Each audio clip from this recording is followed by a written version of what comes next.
boa noite a todos. Em nome da Casa Hunter, eu agradeço a presença dos nossos convidados e de você que está aí assistindo, né, essa iniciativa.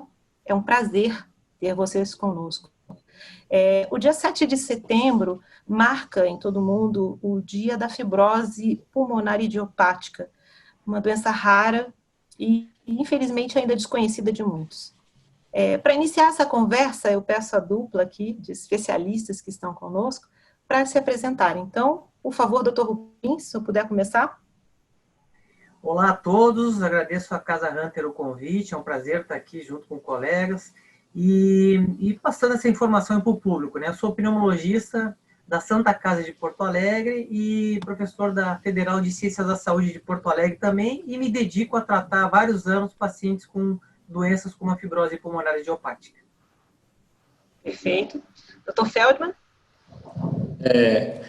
Meu nome é André Feldman, sou colega de vocês, sou cardiologista, trabalho no Instituto Dante Pazanese de Cardiologia e a gente coordena aí os hospitais São Luís da Redidora aqui em São Paulo, além de atuar como professor pleno na disciplina de pós-graduação pela Universidade de São Paulo. Prazer estar com vocês aí. Muito obrigada. Então, vamos conversar. Das 5 a 8 mil doenças raras existentes, né, nós sabemos que 80% tem origem genética. E a grande maioria apresenta os sinais na infância. Eu acho que aqui começa, no meu entender, a primeira das particularidades da fibrose pulmonar idiopática. Podemos afirmar que o aparecimento dos sintomas apenas numa idade mais adulta, não chega a ser a terceira idade, né, transforma o diagnóstico dessa patologia em algo mais complexo? Então, essa é uma questão que eu gostaria de ouvir e repercutir com os dois especialistas aqui presentes. Sem dúvida, sintomas de falta de ar, tosse, cansaço, quando surgem ali pelos 60 anos, podem ser confundidos com a própria doença, a questão da idade, sedentarismo, confusão com doenças cardíacas, com outras doenças metabólicas, então torna o diagnóstico um pouco mais difícil, né? Claro que a fibrose ela é idiopática, a gente não sabe a causa, mas certamente tem algum fator hereditário envolvido, né? Atualmente se sabe que 10 a 20% das pessoas que têm fibrose pulmonar idiopática tem mais algum membro da família cometido com a mesma doença. Então, por isso é importante, né, a gente fazer esse inquérito, perguntar para familiares se já não existia algum parente com a doença, porque isso facilita o diagnóstico. Então, sem dúvida, é uma doença considerada rara, mas nós, pneumologistas, costumamos acompanhar. Não tem nenhum pneumologista que não tenha no seu consultório pelo menos 5, 6, 10 pacientes com essa doença.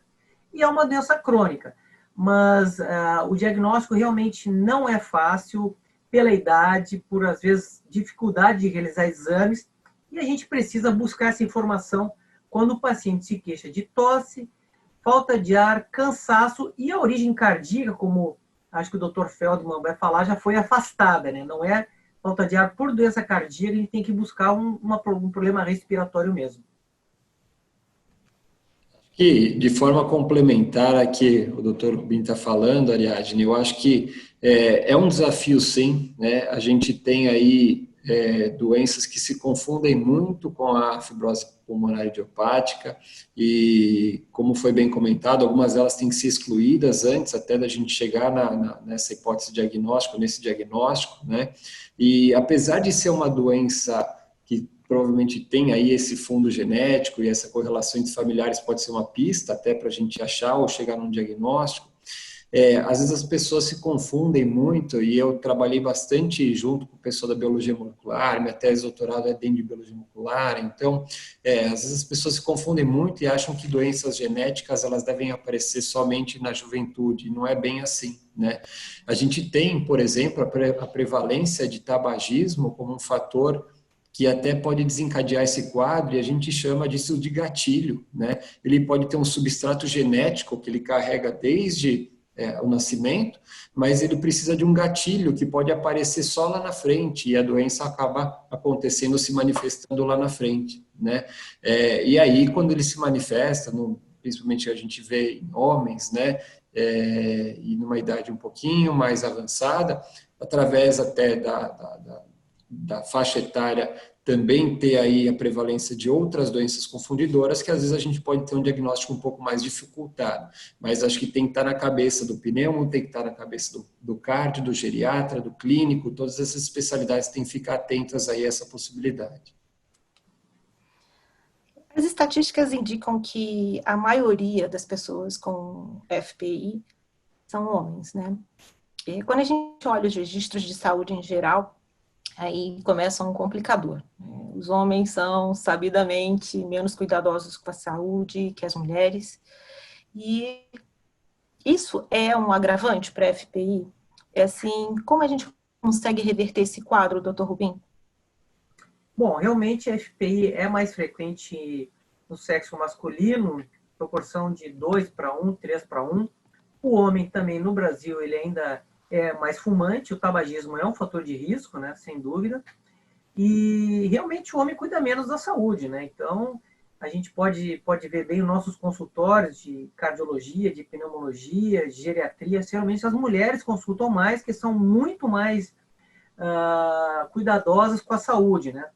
Então, a informação é, se você tem em torno de 60 anos, está cansado, com tosse, foi fumante, eventualmente já buscou seu cardiologista, não tem nenhum problema cardíaco severo, e você está com esses sintomas, preste atenção, pode ser seu pulmão.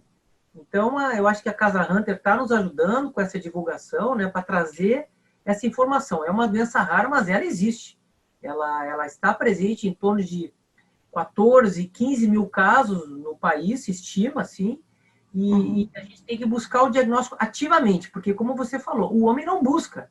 Ele tem um distanciamento com a saúde que isso tem que ser combatido e esse obstáculo tem que ser vencido. Então, em conjunto, trabalhar com um maior conhecimento da doença e busca para o diagnóstico mais precoce, que é onde o tratamento funciona mais.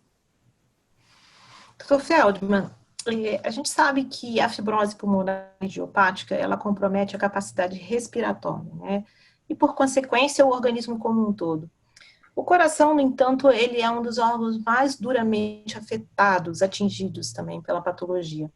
Quais são as consequências observadas no coração de um paciente com FPI?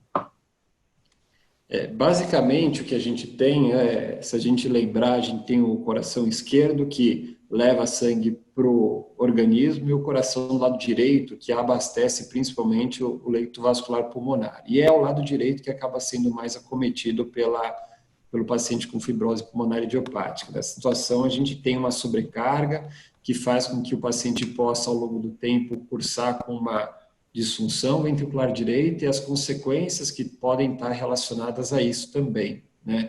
Então, o coração progressivamente pode ser levado até uma falência nos casos mais avançados, quando tem aí um comprometimento de uma longa data bem maior, né? E coração direito comprometido de forma indireta, com o tempo leva um comprometimento do coração esquerdo e, notadamente, do resto do organismo. Então, o mecanismo que a gente enxerga é basicamente esse. Doutor André, a gente consegue identificar esses pacientes aí de uma maneira com uma certa regularidade, ou ainda casos que não são diagnosticados ou subdiagnosticados dentro do consultório do cardiologista de FPI?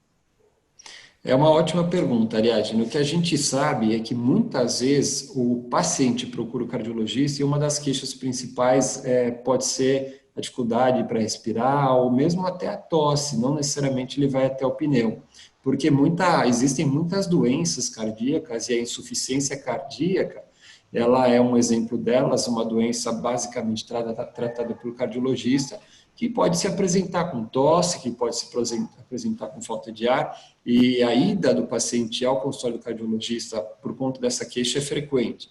E é lógico, até para fazer o diagnóstico de fibrose pulmonar idiopática, a gente passa pela possibilidade da exclusão da insuficiência cardíaca, né? E não necessariamente, Ariadne, um paciente que tem insuficiência cardíaca pode não ter FPI. As duas condições podem até coexistir, embora não seja frequente, mas ela pode coexistir num certo número de pacientes. Então, eu acho que é bem frequente, sim.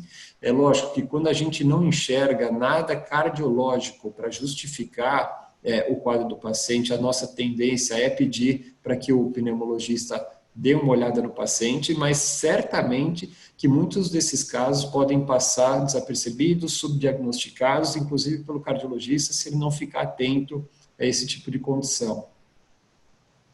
Ok, É obrigada. muito importante essa questão. Eu acho que existe uma interface muito grande entre a área respiratória e cardiológica no manejo da FPI, por vários motivos. Um deles é que, como o Feldman falou, boa parte do comprometimento pulmonar acaba a restrição causando comprometimento cardíaco, causa hipertensão pulmonar, que vai comprometer o bom funcionamento do coração. Essa é a interface que a gente lida em conjunto. Uma outra questão é que, mesmo que ele possua uma fibrose pulmonar severa, de 10 a 15% a causa de óbito dele vai ser de origem cardíaca, seja por infarto, por uma hipertensão pulmonar, por uma insuficiência cardíaca, elas estão presentes concomitantemente, né? E outra questão aí que eu acho muito importante, eu tenho recebido muitos pacientes do cardiologista. O cardiologista, obviamente, trata o paciente de maneira global. Se ele é fumante, que é um fator de risco, ele busca mais informações. E tem alguns exames que se tornaram rotina, né? Me corrija se eu estou errado, mas, por exemplo, angiotomo de coronária, né? Para avaliar o score de cálcio, muitas vezes esse exame já visualiza no pulmão alguma anormalidade, que pode ser uma fibrose pulmonar que está ali presente e não ter sido diagnosticado. Então, é muito frequente, essa interface existe, ela tem que ser estimulada, porque tanto o cardiologista identifica a doença pulmonar, como a gente também. Eu tenho vários colegas que eu encaminho, porque mesmo o paciente tendo fibrose, eu quero saber como é que está o coração dele, e nada melhor do que um cardiologista experiente para nos ajudar nessa questão. Muito legal. Hoje, se a gente olhar, quase todas as patologias raras têm esse aspecto da multidisciplinaridade no tratamento, né? E eu acho, doutor Rubin, que a gente pode afirmar que essa também é uma demanda da FPI. Eu gostaria de saber quais são os especialistas, na sua opinião, mais frequentemente demandados, né?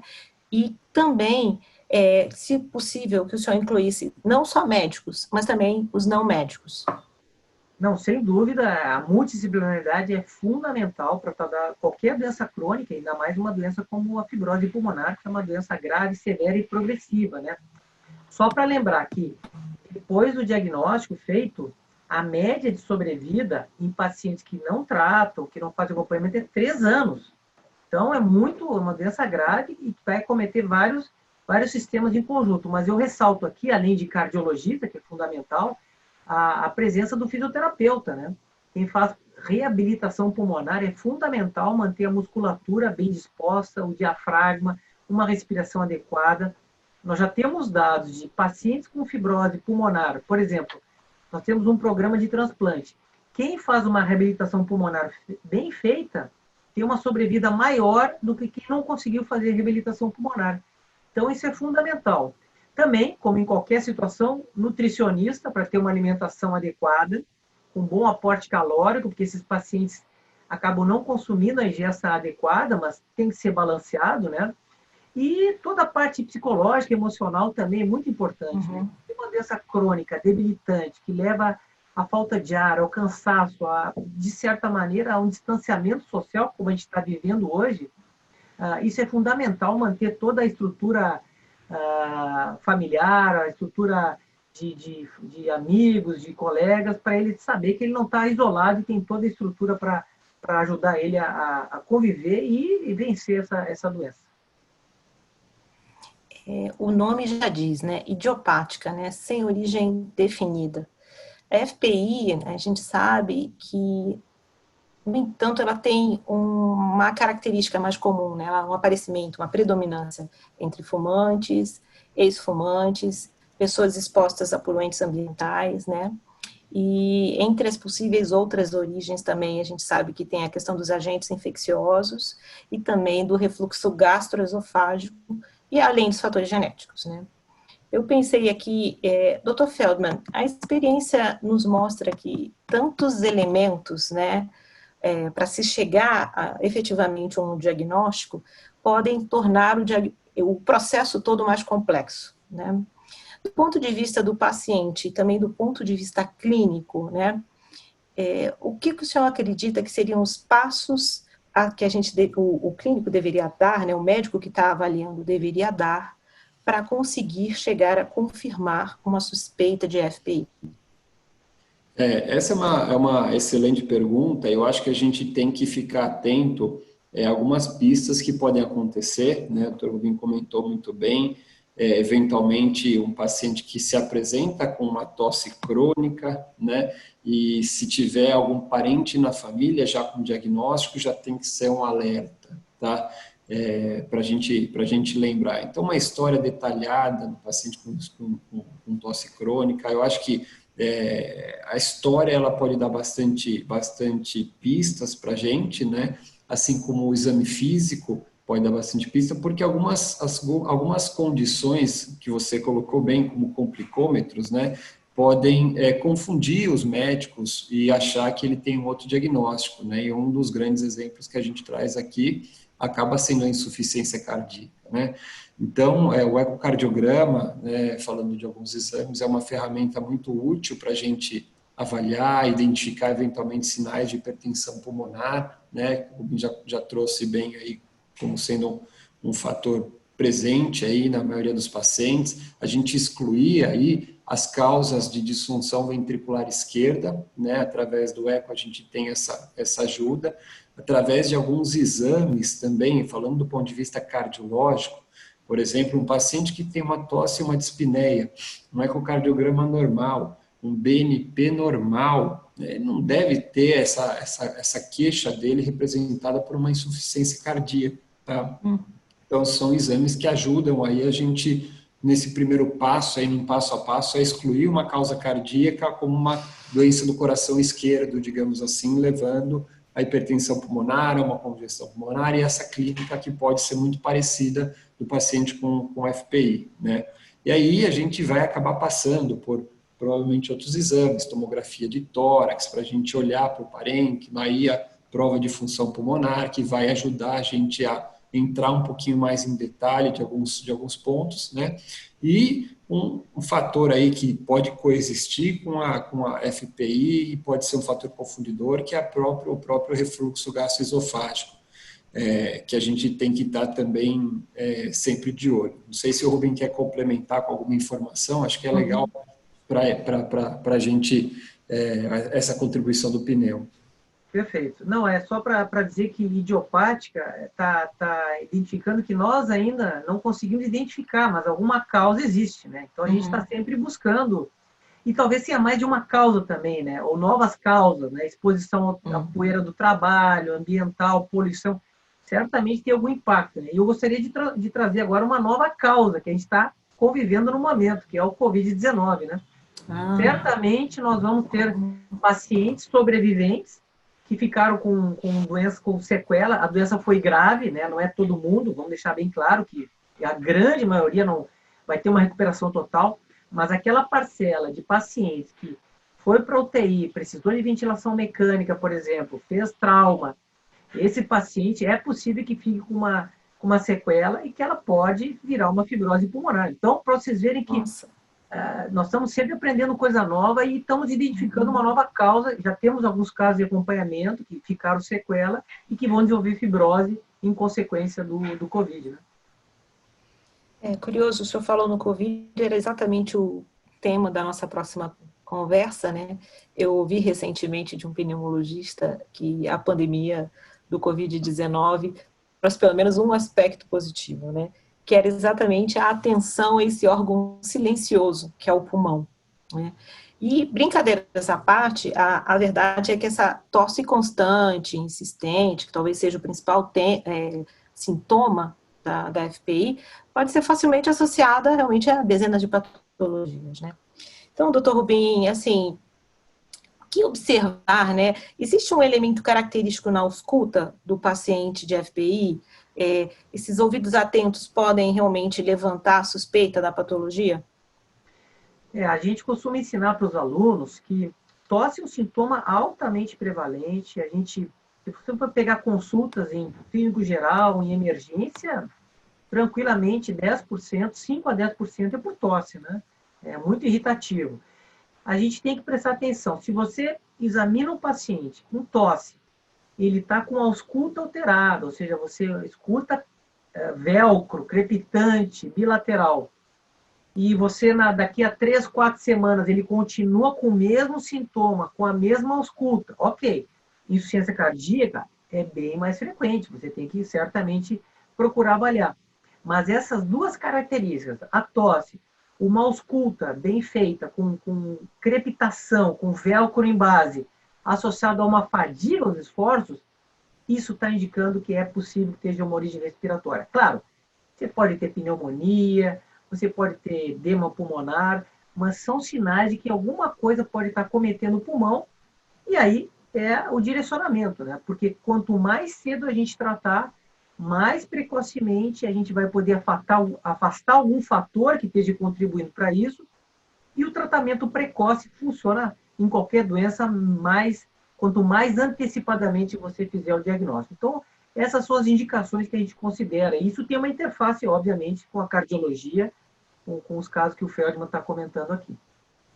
E até para complementar aí, Rubem, esse raciocínio, falando do ponto de vista cardiológico, você falou do estetor em velcro, e às vezes esses pacientes eles começam sendo tratados com insuficiência cardíaca, né?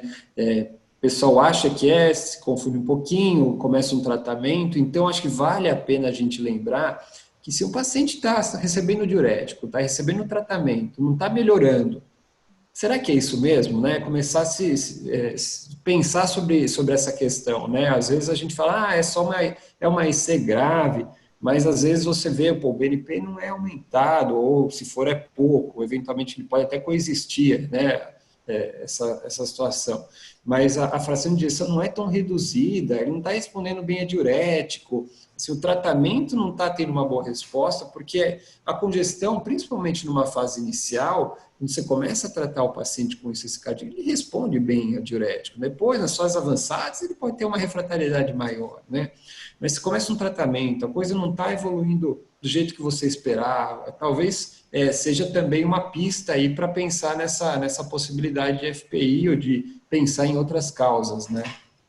Perfeito. Bem, parece que não, né? Mas passa rapidinho, né? A gente já está se aproximando do fim do encontro.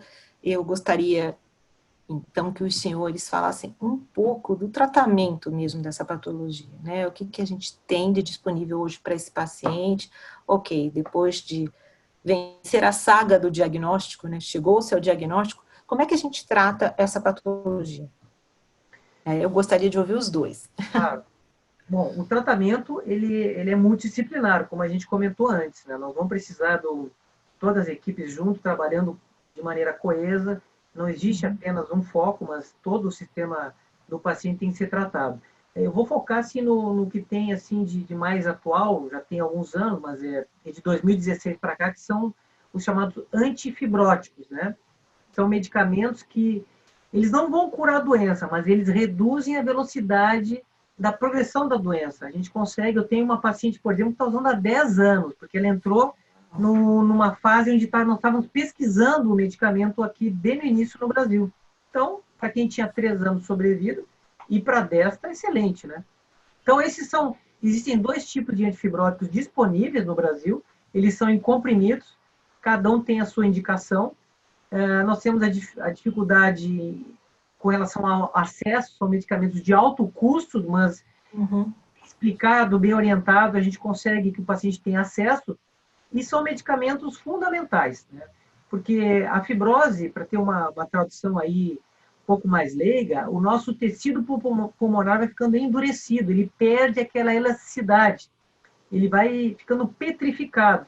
Se a gente não tiver um freio nisso, a pessoa entra em insuficiência respiratória, vai para o oxigênio, enfim.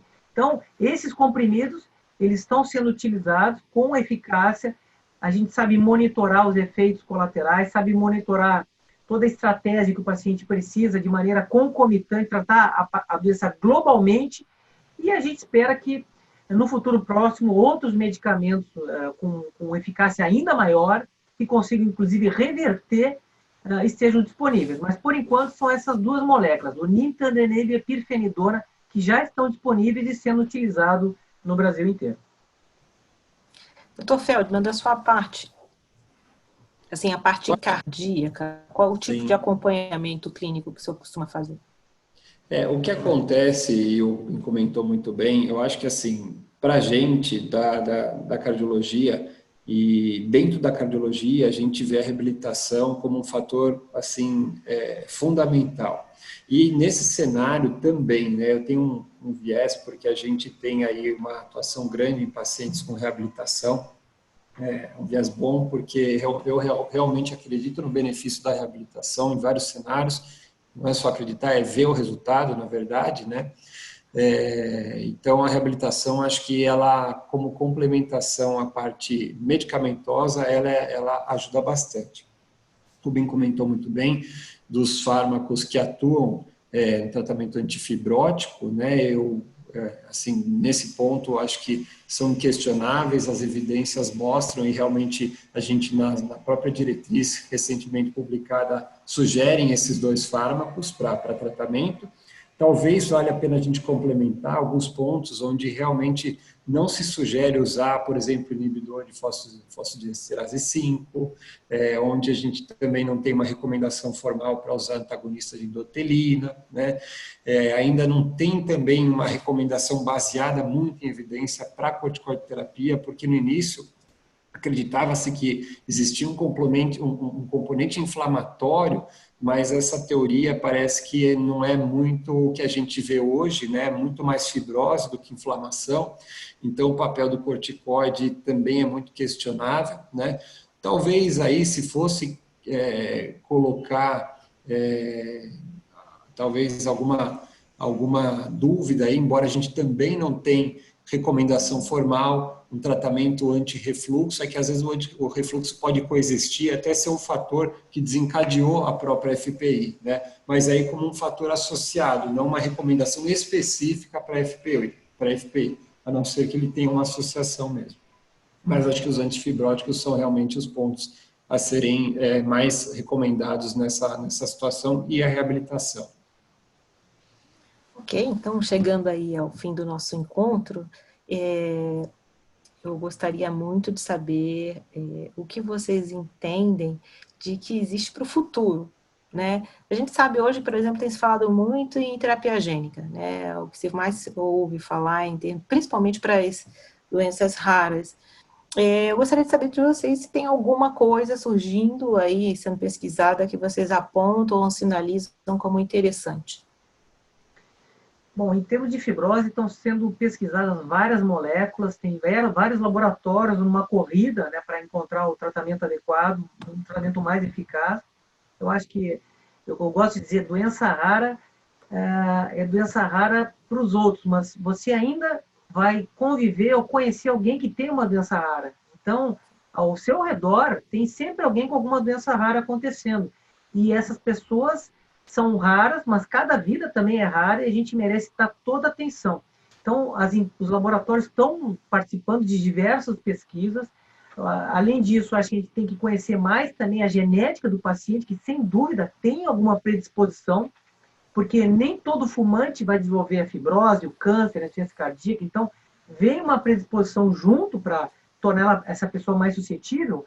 E eu acho que também a gente tem que reforçar que pacientes com uma doença muito avançada, o transplante de pulmão é uma possibilidade, né? Tem em São Paulo, tem em Porto Alegre, outras cidades do Brasil estão criando centros, porque quando o pulmão não funciona mais, a gente realmente tem que transplantar. E eu acho que o conhecimento está aumentando anualmente sobre a doença, a interface, o acompanhamento em conjunto do paciente, e sem dúvida nos próximos anos a gente vai ter novidade no manejo da doença. Dr. Feldman, o senhor complementa alguma coisa?